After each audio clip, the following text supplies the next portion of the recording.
सभी को नमस्कार। महत्वपूर्ण टॉपिक पर चर्चा करते हैं। आज की हमारी चर्चा का विषय रहेगा जर्मनी का एकीकरण। इससे पहले हमने इटली का एकीकरण के बारे में किया था। तो जर्मनी का एकीकरण आप सभी जानते हैं कि 1848 से लेकर के 1871 तक रहा और जिसमें सबसे महत्वपूर्ण भूमिका रही वो रही बिस्मार्क की। और जैसा वर्तमान का जर्मनी आप देख रहे हैं उस समय ऐसा नहीं था। हालांकि इससे पहले भी एक छोटी सी शुरुआत नेपोलियन के समय हुई थी। तो उस समय नेपोलियन ने 39 जो है छोटे छोटे क्षेत्रों को मिला करके जो जर्मन महासंघ की स्थापना की थी उसको आगे बढ़ाते हुए बिस्मार्क ने जर्मनी की स्थापना की। तो सबसे पहले हम डिस्कस यही करेंगे कि 18वीं शताब्दी में जो जर्मनी जो था वो अनेक छोटे छोटे राज्यों में विभाजित था। तो हालांकि नेपोलियन ने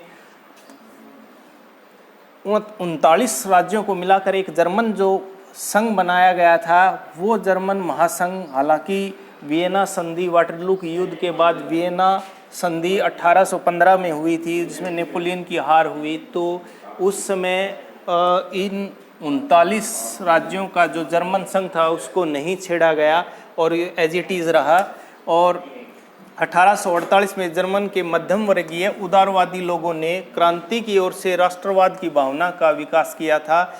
जर्मन जो क्षेत्रों में राजनीतिक संगठनों में फ्रैंकफर्ट शहर में मिलाकर एक सर्व जर्मन असेंबली के पक्ष में मतदान किया था। ये घटना है 18 मई 1848 में, जिसमें 831 निर्वाचित प्रतिनिधियों की फ्रैंकफर्ट संसद में अपना स्थान धारण किया था, जिसका जर्मनी के एकीकरण में महत्वपूर्ण भूमिका रही थी। और अब हम बात करते हैं कि जर्मनी के एकीकरण में बिस्मार्क की क्या भूमिका रही।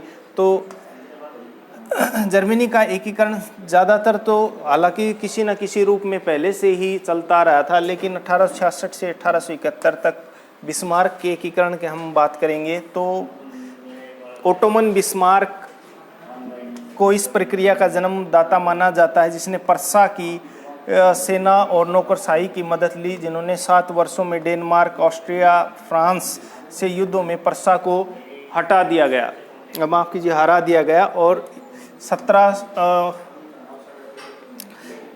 1871 में वर्साय में हुए समारोह में फ्रांस के राजा विलियम II को जर्मनी का संयुक्त शासक घोषित किया गया। और इस प्रकार 1871 में जर्मनी का एकीकरण पूरा हुआ, जिसमें बिस्मार्क की काफ़ी महत्वपूर्ण भूमिका थी। Thank you.